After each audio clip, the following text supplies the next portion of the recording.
राधा राधा কলমখিনি নামেৰে তই আৰু সমাজত কিমান দিন চিনাকি দি থাকিবি মৃত্যুৰ আগমুহূৰ্তলৈকে কাৰণ ছোৱালী মানুহৰ ৰাগ হেনো চিৰদিনলৈ থাকি যায় দেখিলি মানুহৰ ভুলৰ শাস্তি কেনেকৈ ভোগ কৰিব লাগে এটা সময়ত মানুহে মোৰ ঘৰত সৌন্দৰ্য বহন কৰিছিল কিন্তু আজি এইখন সমাজত মই এলাগি মানুহে মোক প্ৰশ্ন কৰে যিয়ে নিজৰ সন্তানক আদৰ্শ দিব নাজানে শিক্ষকে অইনৰ সন্তানক কি শিক্ষা দিব পিতাই তাৰ বাবে একমাত্ৰ জগৰীয়া কয় তোৰ বাবে আজি এইখন সমাজত মোৰ স্থান নাই মোৰ সকলো গৰিমা আজি ধূলিসাৎ হৈ গ'ল একমাত্ৰ তোৰ কাৰণে কলমখিনি পিতাই আজি মই নিষ্ঠুৰ হোৱা হ'লে তোক কাটি দুটুকুৰ কৰি নদীত বহুৱাই দিলোহেঁতেন কিন্তু মই নোৱাৰিলো কাৰণ মই নিষ্ঠুৰ পিতৃ নহয় ৰাধা এজনী প্ৰাণ চঞ্চলা ৰূপহী যৌৱনা গাভৰু অইন ছোৱালীটোৰে তাইৰ জীৱনতো নামি আহিছিল প্ৰেম সুদৰ্শন যুৱক ৰাজৰ লগত সিহঁতৰ প্ৰেম গভীৰৰ পৰা গভীৰ হৈছিল কিন্তু হঠাৎ অহা এজাক ধুমুহাই সকলো সপোন ভাঙি চুৰমাৰ কৰি পেলাইছিল এদিন ৰাধাই ৰাজাৰ বাবে বহুত অপেক্ষা কৰিছিল কিন্তু তাৰ খবৰ নাপালে সেয়েহে ৰাধাৰ দেউতাক শিক্ষক প্ৰতাপ হাজৰিকাই ৰাধাক অৰ্পণ কৰিলে এজন ভাল যুৱক আকাশৰ হাতত এতিয়া ৰাধাই সংসাৰৰ মায়াজালত আবদ্ধ হল আকাশৰ সৈতে ক'ত যোৱা এপাক বজাৰ পৰা আহোঁ নহ'লে দেখোন লগ্নে দেখিব লাগিব থাকিব লগা পৰিস্থিতি হ'লে থাকি তোমাৰ লগ্নে থকাৰ অভ্যাস আছে জানো এতিয়া মই তোমাৰ লগত সকলো ত্যাগ স্বীকাৰ কৰিবলৈ সাজু হ'ব তুমি একো ত্যাগ স্বীকাৰ কৰিব নালাগে সদায় তুমি মোৰ কৈ মই আহোঁ সোনকালে আহিবা কিন্তু হ'ব মহাৰাণী মই সোনকালে আহিম মই আহিছোঁ আকাশ তুমিয়ে মোৰ এতিয়া শেষ কৰা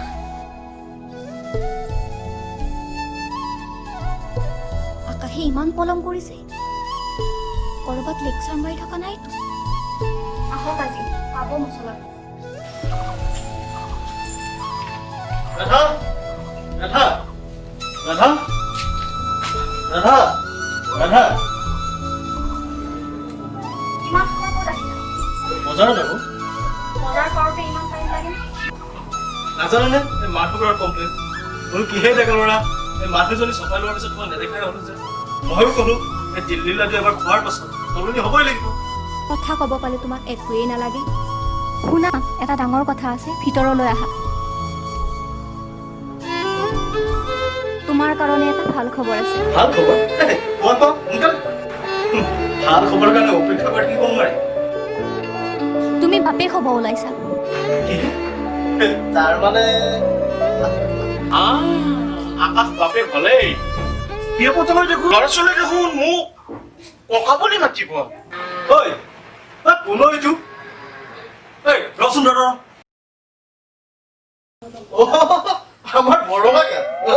তোৰ মানে এই স্বভাৱটো নগ'ল নবিবাহিত দম্পতি ঘৰৰ বেৰৰ ওচৰত চুপি থাকিবলৈ তোৰ লাজ নালাগে হা বাৰে বাৰে বৰলা কৰি নাথাকিবি দেই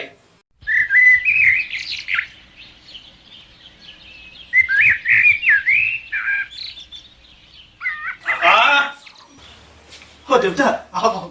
ৰাধা ৰাধা দেউতা আহিছে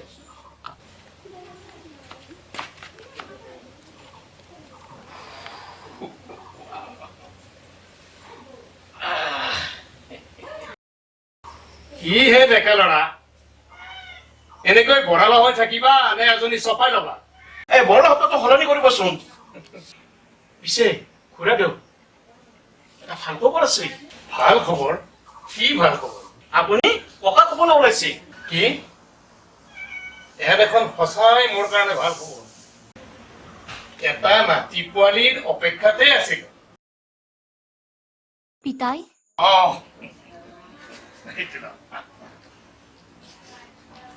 এপাক তহঁতৰ খবৰ ল'বলৈ আহিলো পিছে তহঁতৰ খবৰটো শুনি মোৰ বৰ ভাল লাগিছে বুজিছা ভাল খবৰ নতুন আলহীৰ আগমনৰ খবৰ এই ময়ে ক'লো বোৱাৰী হাজাৰ হওক কপাৰ মন পিতাই ভিতৰলৈ আহ বল বল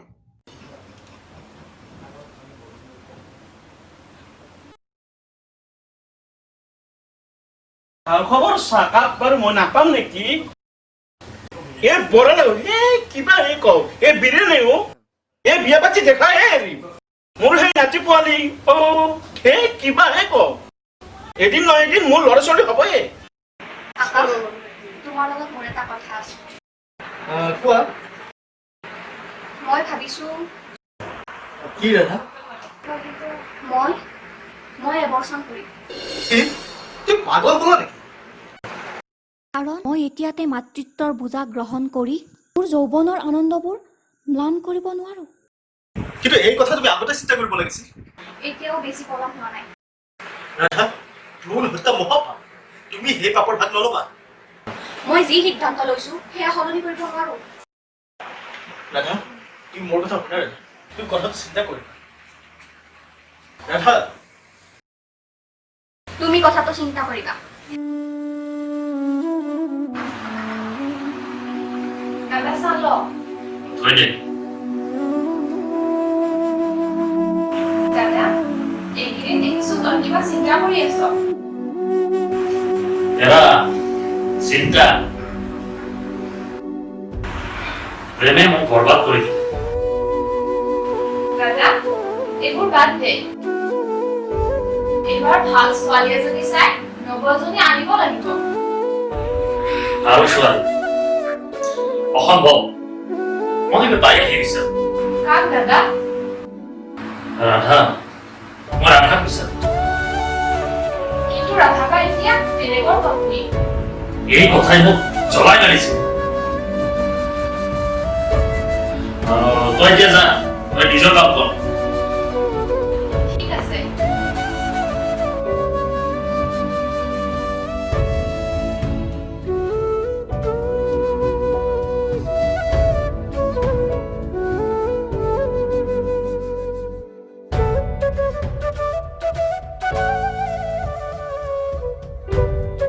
হেল্ল' কি খবৰ ৰাধা কোন হয় আজি মোক চিনি পোৱা নাই ভাল কি সাংঘাতিক কৰিব নহয় মানে মই আপোনাৰ নম্বৰটো ধৰিব পৰা নাই মোৰ তাত ছেভ নাই ৰাজ তুমি আকৌ কিয় ফোন কৰিছা কিয় কিয় তুমি মোক প্ৰতাৰণা কৰিলা মই কৰিছো নে তুমি মোৰ লগত খেল খেলিলা তুমি হয়তো নাজানা মই এটা দুৰাৰোগ্যৰ লগত ভুগি আছো আৰু যাৰ কাৰণে যাত্ৰা মই তোমাৰ পৰা আঁতৰাই আহিছিলো কি মই বিচৰা নাছিলো তুমি মোৰ লগত বিয়াত বহি দুদিনতে বিধৱা হবা তুমি এইবোৰ কি কৈছা ৰাজ তুমি এতিয়া সুস্থ নে বুঝতো কিন্তু এতিয়া জানো মোৰ জীয়াই থাকি লাভ আছে কাৰণ এতিয়া তুমি মোৰ ওচৰত নাই আছো ৰাজ মই এতিয়াও তোমাৰ হৈয়ে আছো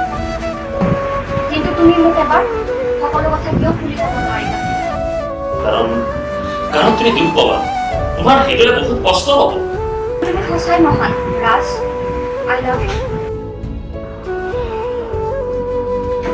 লাভ ইউ টু ৰাধা ৰাধা ৰাধা আজি তুমি খাই ভাল পোৱা ৰৌ মাছ আনিছো ধুনীয়াকে বনাবা আজি তুমিয়ে বনাবা মোৰ গাটো ভাল নহয় কি হ'ল তোমাৰ গা বহুত বেয়া নেকি ঠিক আছে তুমি অলপ জিৰণি লোৱা এইখিনি সময় জানো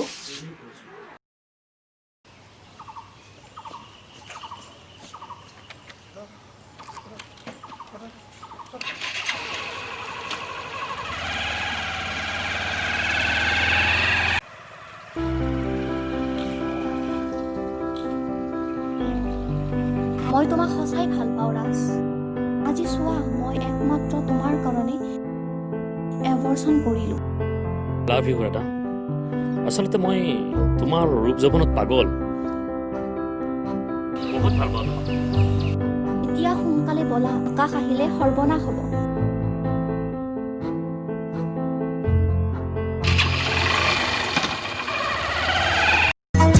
নহা হৈয়ে ৰল পুৰণি সপোন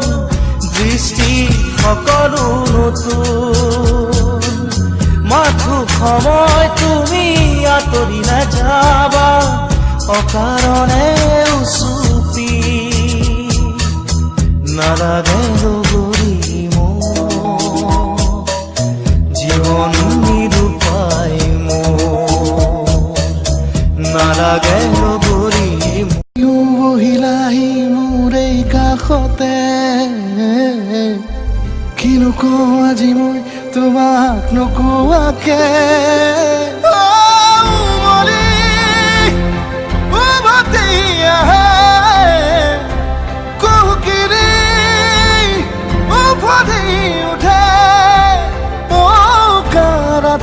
থাকে অদেশ ভাষা তোমাক দেখি মোৰ জাগে মায়াবী আশা তোমাৰ উশাহতে যে মই বিলীন হওঁ তুমি জানানে নাজানা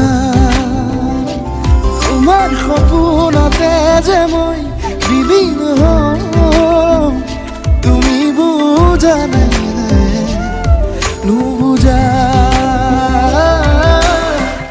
কাকা তুমি বহা বহা বহা আচ্ছা ৰাধা ভালে আছে নহয় আছে চাগে আছে চাগে মানে এখন পঢ়িছো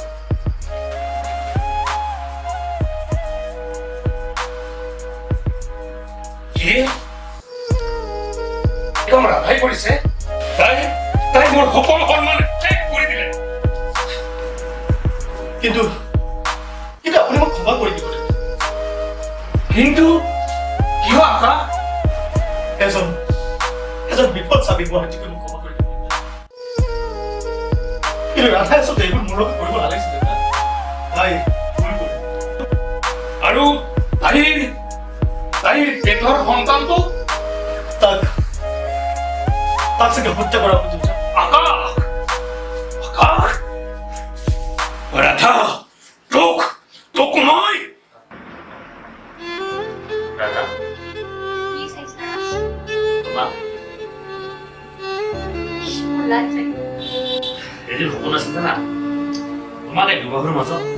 সমস্ত মৰমেৰে আঁকোৱালি ল'ম আৰু এয়াই আজি বাস্তৱ কি চিন্তা কৰিছ তই চিন্তা নকৰিবি আমি এইটো আকৌ কৰা ল'ম এবাৰ কিন্তু মোক অপমান নকৰিবি দেই যোগাযোগ কিতাপ তাৰপিছত কি দিয়া আছে তাই মনত মৰম ভাল পোৱা তোক মই জীয়াই মাৰি পেলাম আকাশ ৰাজ তুমি মদ খাই আহিছা প্ৰব্লেম আছে তুমি মোৰ হাজবেণ্ড হাজবেণ্ড মই নহয় তোমাৰ হাজবেণ্ড সেই আকাশ বৰুৱা আৰু তুমি আহি মোৰ এই জীৱন বৰবাদ কৰি দিলা আৰু আজি মই তোমাক পঢ়াই দিছো তুমি এইখন ঘৰৰ পৰা ভালে ভালে ওলাই যোৱা তুমি কথাষাৰ মনত ৰাখিবা ৰাজ এয়া তোমাৰ মাত্ৰ অভিনয় আছে শুনিছা আকাশ তুমি মই কিয় আহিছা মোৰ সন্তান ক'ত তোমাৰ সন্তানক মই হত্যা কৰিম মই হত্যাকাৰী তই হত্যাকাৰী আৰু গোটেই সমাজখনে জানে যে তই এজনী কলংকিনী নাৰী মই মোৰ পাপৰ প্ৰায়শ্চিত্ত মই নিজে কৰিম তাক কিবা ৰাখিব নোৱাৰিনে ভ্ৰূণ হত্যা কৰি অপৰাধ কৰিছে আৰু অপৰাধ কৰা নাৰী এজনী ঘৰখনত আশ্ৰয় দিয়াটো মহাপূৰ্ব জীৱনত কেতিয়াও তই এনেকুৱা কাম নকৰিবি যি নাৰী এইটো প্ৰবঞ্চনা কৰি তই তোমাৰ তাক ঘৰখনত আশ্ৰয় দিব